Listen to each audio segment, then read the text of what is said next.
While my husband, Jake, was out, I went into his room and started looking through his things.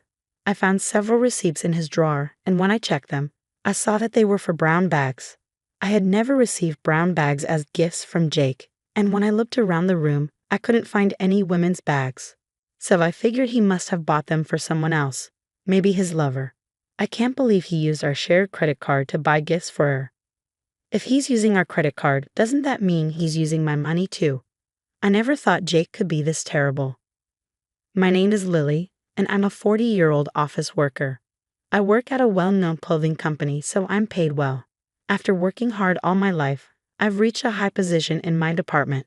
I really enjoy my job and hope to keep it until I retire.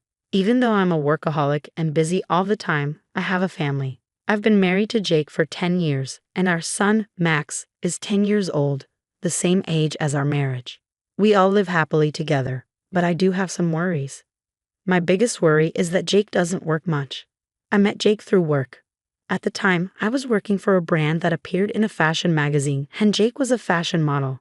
He was very good-looking and had a bright presence, which helped him land many modeling jobs. When we talked, we found we liked the same music and TV shows, and we instantly clicked. We started going out for dinner together, and that's how our relationship began. After 2 years of dating, I found out I was pregnant with our child, and we got married. It wasn't planned, but we were close as a couple, so it didn't feel forced. After Max was born, we were happy in our own way. But Jake's modeling career dropped sharply. Once he turned 25, the job offers slowed down, and by his late 20s, they stopped completely. I still had a stable job at a big company, so money wasn't a problem. I hoped Jake would try something new, but he didn't seem interested. After a few years, he had no jobs at all. He wasn't helping with housework either, so he became completely unemployed. When I was busy, Jake stayed at home with Max, which was helpful. But even after Max started elementary school, Jake didn't look for work. He just stayed home. I've been getting busier at work, so I haven't had the time to give Jake the attention he needs. I feel partly responsible for him being like this, and I've been trying to motivate him to work again. One day, I said, "You're 35 now. Why not try modeling for people in their 30s and 40s? I thought it might inspire him, but Jake said, "It's too much work, and the shoots take all day." That's what jobs are like though. Do you plan to never work again? I asked. He replied, "Actually, that sounds pretty great." What did he mean by that? Even though Jake isn't working, I didn't think about divorcing him. Max is still young, and Jake is a great father. Max loves him and calls him daddy. I didn't want to take Max's father away from him for my own reasons. Plus, Jake is still very handsome, even at 35. I think he's more attractive than most of the people I work with. Maybe it's because he still works out at the gym, and he looks great. If only he would work again, then he'd be perfect. One day, I saw my husband Jake wearing a suit in the morning. "What's going on, honey? Why are you dressed up?" I asked. "Oh, I have a job interview," he replied. "A job interview?" I asked, surprised. "Yeah, a friend of mine is a model, and he might be able to introduce me to an agency. They want to meet me or at least see what I'm like," he explained. "Really? Well, good luck. I hope it goes well," I said, happy to hear he was finally motivated to work. "Thanks, I'm heading out now," he said. I was so relieved to know that Jake was taking steps to get back to work. "Hey Max, maybe Daddy will be in a magazine again soon," I said to our son. "Wow, really?" Max replied excitedly. "If Daddy's in a magazine, I'll tell all my friends about it," Max said, grinning. I went to work that day feeling really good. After finishing up, I came home early to find out how Jake's interview went. But when I got home, he wasn't there. "Max, did Daddy come home yet?" I asked. "No, I don't think so," Max answered. I looked around, but Jake still wasn't home. It was after 2 a.m. when he finally walked in, clearly drunk. Since I had the day off the next day, I decided to stay up and wait for him. He barely noticed me as he collapsed onto the couch and fell asleep. I saw he was still holding his phone, and for some reason, I felt a strong urge to check it. I took his phone from his hand, unlocked it using his fingerprint, and looked at his messages.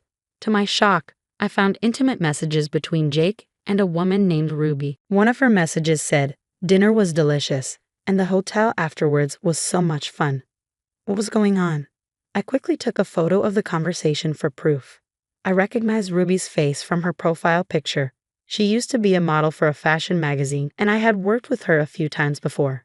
She had gotten married and quit modeling, so it seemed odd that she was now texting Jake like this. Were they both married and having an affair behind each other's backs? I felt a wave of anger, but I decided to wait until the next morning to see what Jake would say. When I woke him up, he seemed confused. I must have fallen asleep on the couch. Didn't you have a job interview yesterday? You didn't come home until 2 a.m., I reminded him. Job interview? He asked, acting surprised. Oh yeah, I did have the interview. But after that, I met up with an old friend at the office and we went out for drinks. We hadn't seen each other in a while, so we decided to catch up. I was suspicious. Who's this friend? I asked. He's just an old model friend. I don't think you've ever worked with him, Jake answered. I nodded, but something felt off. The way Jake was hiding details about meeting Ruby seemed fishy. I was sure now that he was having an affair, and once I have something to suspect, I can't let it go. I kept finding more and more things that made me suspicious, and the credit card bill was one of them. I used to buy clothes and things for work and hobbies on our shared credit card. But I had been so busy at work lately that I hadn't had time to shop. So the bill should have been lower than usual, but it was higher than normal. I looked back and realized it had been like this for the last few months. I'd just been too busy to check it earlier. I couldn't believe it. I started to suspect that my husband Jake was secretly using our credit card for something.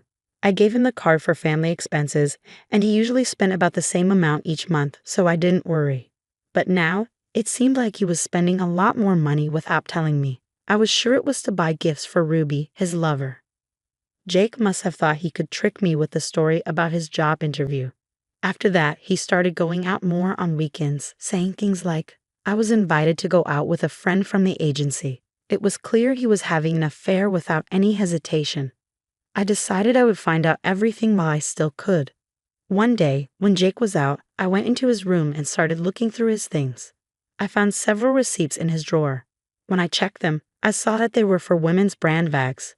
Jake had never bought me brand bags as gifts. I looked around his room, but I couldn't find any women's bags, so he must have given them to Ruby. I couldn't believe he used our shared credit card to buy gifts for his lover.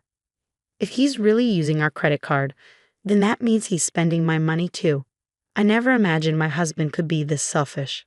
At first, I thought Jake might not be working, but he was still thinking about me and our family. But one day, he said something that caught me off guard. One of my model friends invited me on a trip for the upcoming long weekend. I'm going. Really? But what about the money? I asked. Oh, I'll do it within my budget. It's not a problem. But if I turn it down, it might hurt my chances for future jobs, he said. What jobs? I have a friend who might be able to get me work. So if I stay on good terms with him, I might get a job. I couldn't believe the lie he was telling with such a straight face. I knew that trip was just an excuse for him to be with Ruby, but part of me felt lucky. It was finally my chance to get revenge on Jake. The day of his trip, I saw him off with our son, Max, both of us smiling. It was probably the last smile I'd give Jake. Then, I squatted down to Max's level and told him what I was thinking. Max, I want to live separately from your daddy. I know this is sudden, and I'm really sorry, but I want you to choose who you want to live with. Was I being too harsh, forcing a 10-year-old to make such a choice? But Max answered right away. I want to live with you, Mommy. Really? You won't be able to see Daddy as much anymore, you know? That's okay. Daddy's been making things hard for you, right? And he's been with a woman I don't know. What do you mean?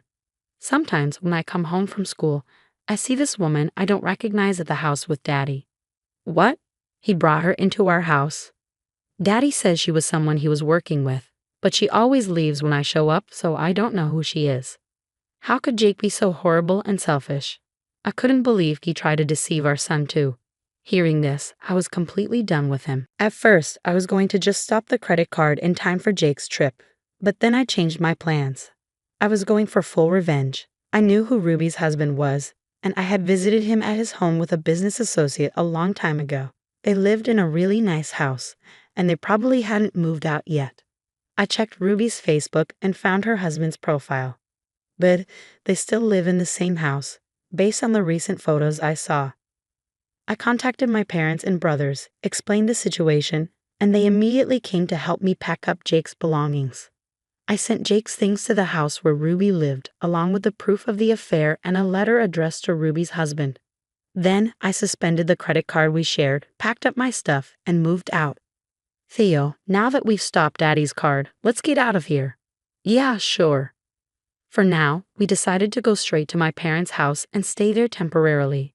It felt so relaxing to be back at my parents' place, enjoying my mom's home-cooked meal again. My brothers also stopped by, and we had a small family reunion. My dad was so happy to see his grandson, Theo. In the evening, I got a call from Jake. Hello. Oh, Lily, I'm really sorry, but I urgently need you to transfer some money to my account. Why? I'm a little short on cash. But you said you'd do it within your budget and savings. I did, but please, I'll pay you back later.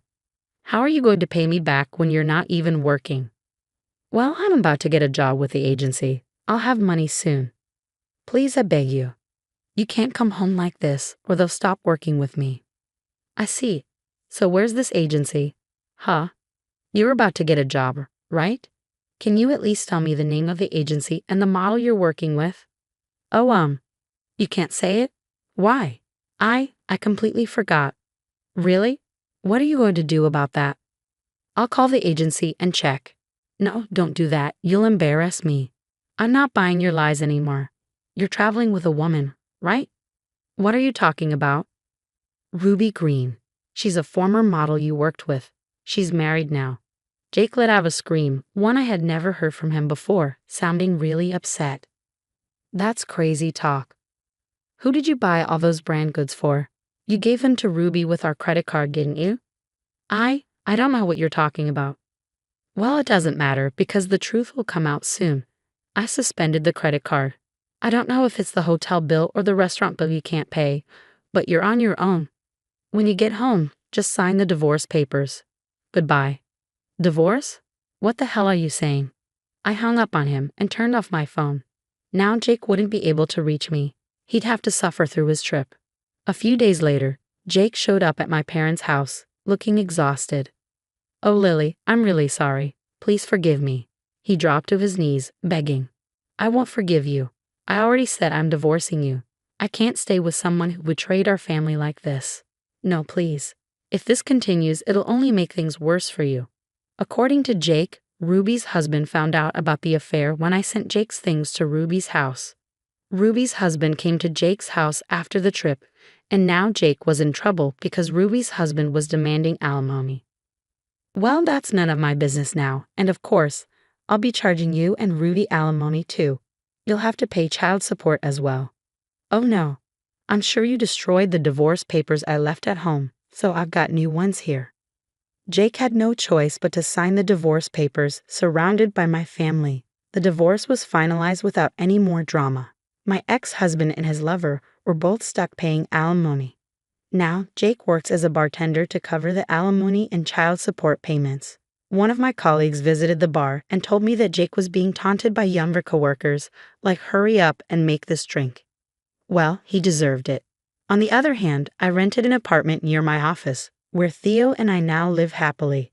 Theo is as handsome as Jake, but I'll make sure to raise him right so he doesn't turn out like his father. Jake was what you would call a typical good-for-nothing man. Why do so many handsome guys turn out to be pricks like him? Despite everything, I'm good at my job, diligent, logical, and smart. I hope that Theo inherits my personality and not his father's. Thank you for watching until the end. Please subscribe to our channel. We hope to see you in our next video.